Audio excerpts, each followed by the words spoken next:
I'm Sam Crow from Claritystamp UK. Welcome to YouTube Tuesday. Today I'm going to do quite a mild card for me, really.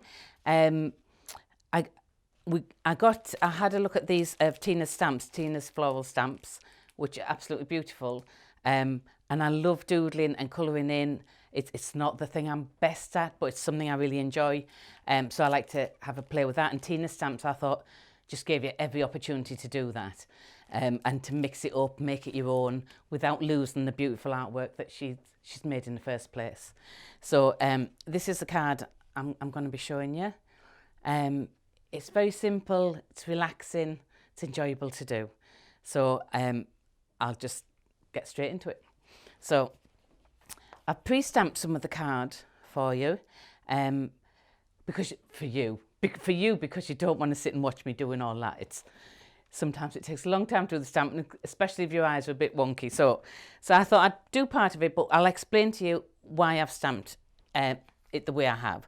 So if you look at the two cards, you can see that it's very symmetrical. That's how I wanted it to be.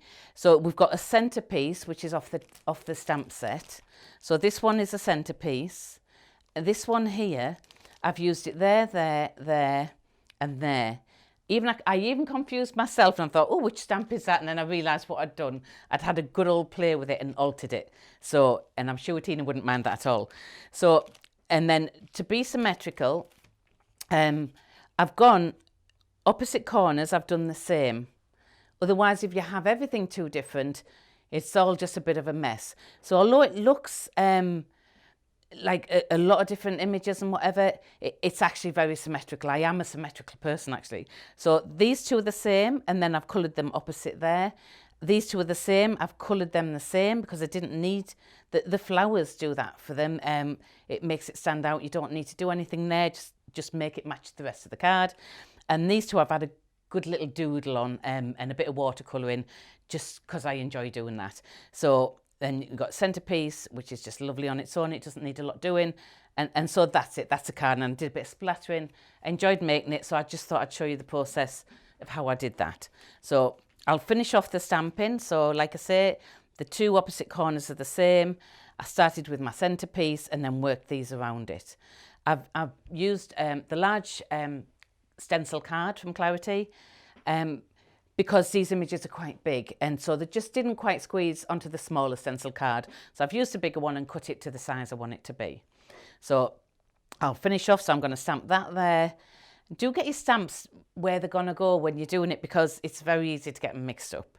So I don't need that one anymore. I'll put that aside. I'm going to do that one there and that one there. So that's the three I'm going to stamp. So I'll start with that centre one. I'll get my pad, just put my glasses on.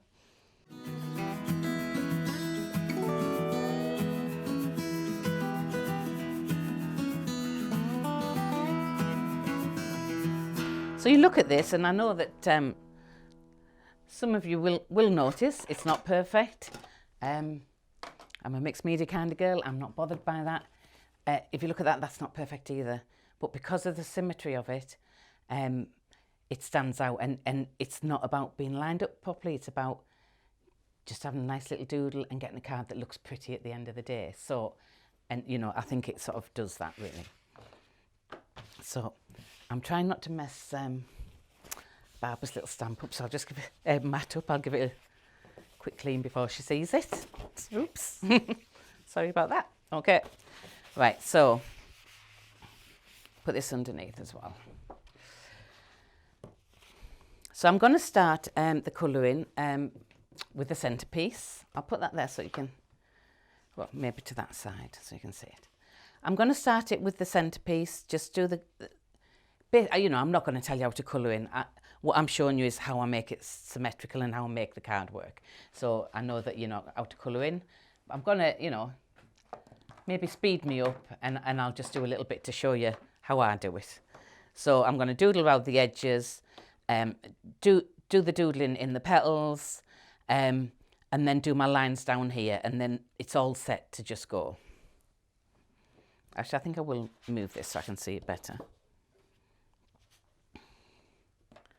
So I use the Micron Pens, which you can get from Claritystamp at a really, really good price, actually. I'm really impressed. So I'm going to start in the corner so I don't lose myself and do it wrong. I'm just going to finish off that line that we've got there. I'm just going to bring it up to the top. And then I'm going to go around the edges. So now I'll just do it and you can just watch.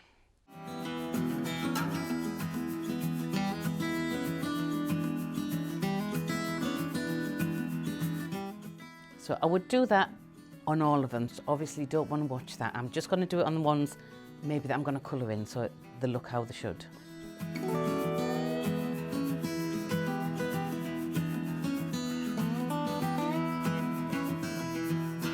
I'll do one more because I'll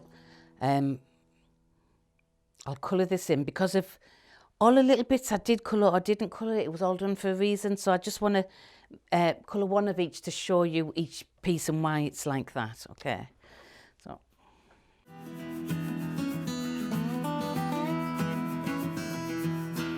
So then I'm going to come in and do this here. Well, I've done this side.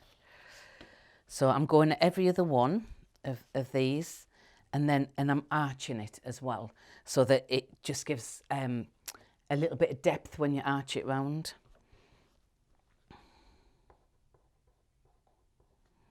And you know, you can be rough with this. You don't have to be particular because the overall look isn't, you know, a perfect look. So.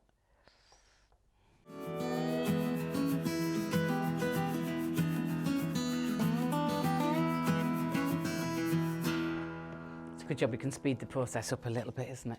Right, so that's the basis of it. So I'll get the yellow out. I love yellow and black. You cannot beat yellow and black. It just looks perfect together. Effortlessly looks perfect together, I think. So I'm going to colour this side here.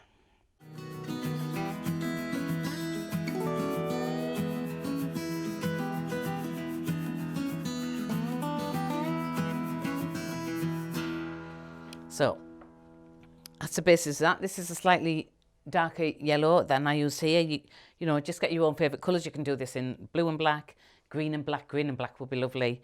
Red and black. You know, just, you don't have to have this colour. You can do this in any colour or every colour. So I'm going to come back. So if you can see here, so we've got that there, we've got that there. So I'm colouring in this one, and then down the bottom I did the opposite. So I coloured in that, and then I coloured the flowers on this side. So what that does, that just gives you that white, so it's not too much, and it makes you notice it. It makes it jump out at you. So on this one I'll do the opposite side. I'll quickly do the top as well just to show you. So I'm just filling in. It doesn't have to be perfect. I'm just doing this to show you that it does bring it together from one side to another.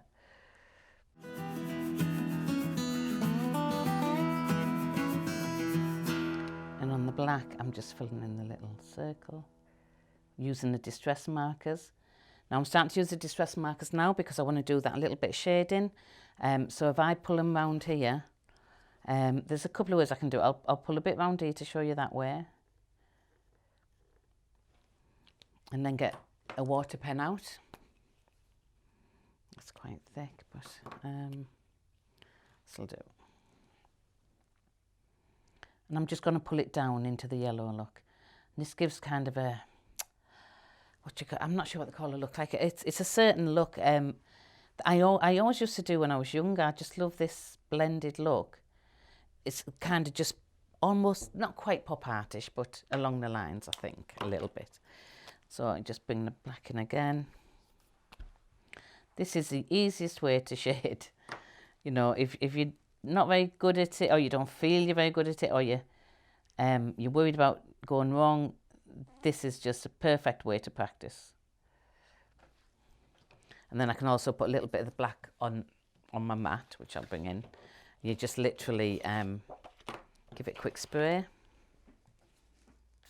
Oops. Make sure your spray's going the right way. Set it up to the ceiling.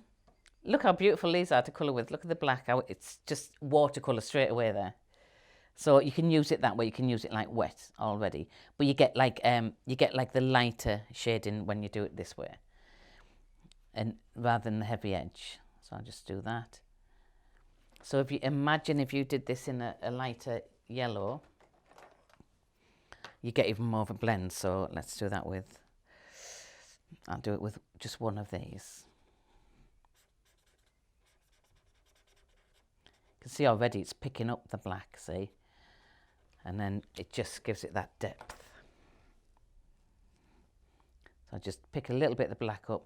And while that's wet, see how it just seeps into it? Because it's wet, it's just taking it in. And that's what I like, because you haven't got that finished edge, you haven't got that line. You want it to look like you've spent hours watercolouring it when you haven't. So who's got that much time to do that, eh? So then up here, I'm just using the black again on these. You can do it light or dark, you know. So there's your light version. There's your dark version. You know, I don't want to teach you how to colour. Like I say, I'm just teaching them my thought process when I'm doing this type of thing. And how repeatable it is, really. So then I could come back in and blend that properly. So you've got the light, the dark, and then come in with the yellows. Oops.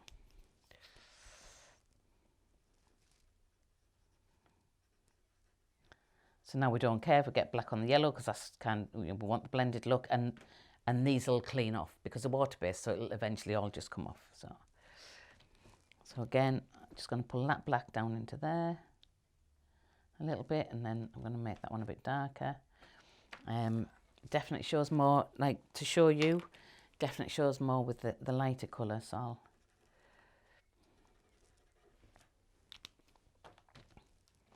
a little bit of that. Just bring it in. So I don't know if you can see that. So there you can just see how it seeps into the yellow, and that's the look we want. And there again, there you've got that seeping look, as if you've, you know, really properly watercoloured it. So I think I'd like to think that. So that's that. So then on the opposites, I went in. I did a little. You can see there. Look, I've got the yellow and the black going on there. Just literally off the mat, so I'll have a little go at that. I use the light. I'm just getting it on the corner here like this.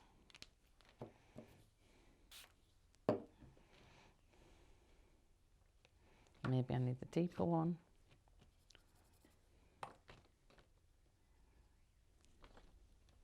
See how that makes like a greeny colour? So from the black, so let's bring that into the leaf.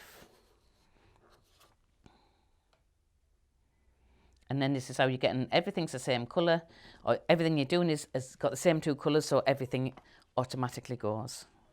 So what I tend to do, I like to miss out, like leave a little bit of white. Again, it kind of gives you that professional look without actually being professional at it. So I just like to do that. I like to have a plate. And that just, I think that looks really good like that. I like that.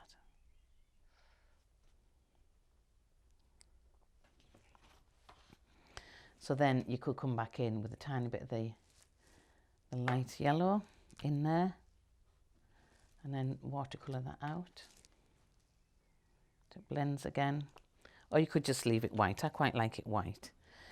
So we've got these going on. So everything you do here, repeat here on this side as well.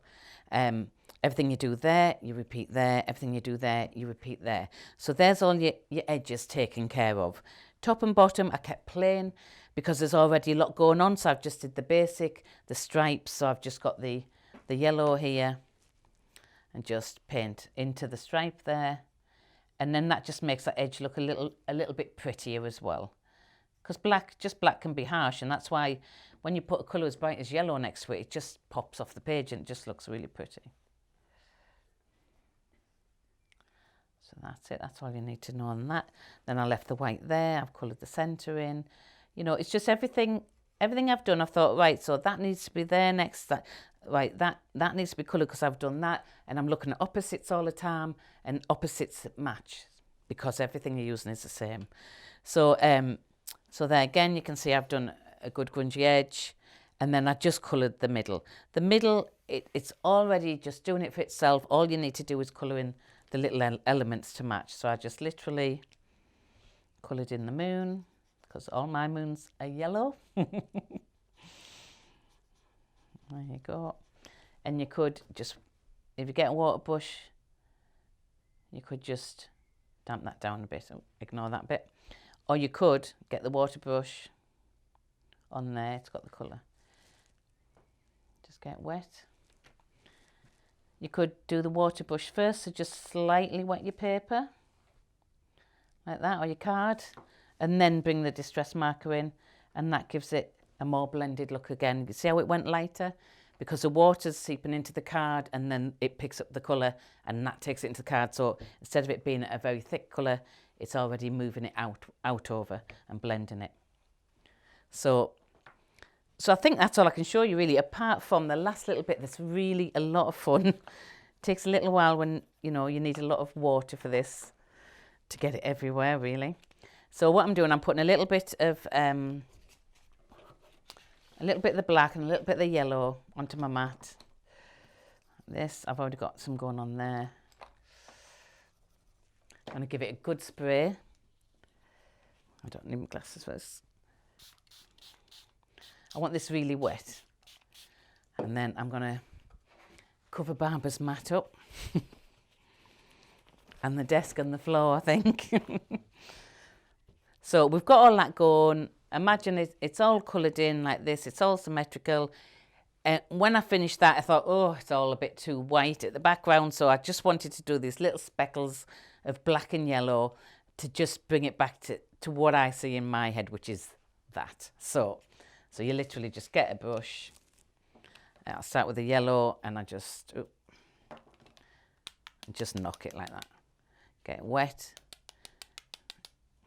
And then you just get these little speckles. I'll show you in a minute. When I get the black on as well, it'll stand out more, and I'll show you. So now I'm going for the black. Say don't go over the top, but if you want to go over the top, why not? So I did quite a lot on there because I just liked how it stood out. I think it actually made the card, to be honest. So a bit more yellow. There you go. So there you go, she says, and does a bit more. So there you go. Can you see how it's kind of lifted it all up again? Because it's that thing of bringing it forward, taking it back, bringing it forward, take it back. That's all what mixed media is about. And, you know, mixed media doesn't have to be thick, chunky paint all the time. It can be inks, just the way you colour or whatever. So then you would just mount that onto a card like that. I think this buff card that you can get at Clarity is beautiful colour buff, because sometimes buff isn't. But I really like the colour of this card, and I think it goes brilliant with the black and yellow as well. So that will be it. Just a little bit of fun again. Enjoying your play, not worrying about the end result. So I hope you enjoyed that. I hope you'll have a little go. I'd love to see it if you do, if you put on the Claritystamp worldwide page or wherever. So thank you for watching. If you did like the video, please like and subscribe down below. Don't forget to go and watch Barbara's blog. She blogs every day. It's a good blog, it's a fun blog, and it's a tutorial as well. So please pop along and subscribe if you're not already subscribed to barbaragrayblog.com. If you'd like to buy any of the products, everything I use you can buy at Claritystamp, so that's claritystamp.com. Thank you for watching. Bye.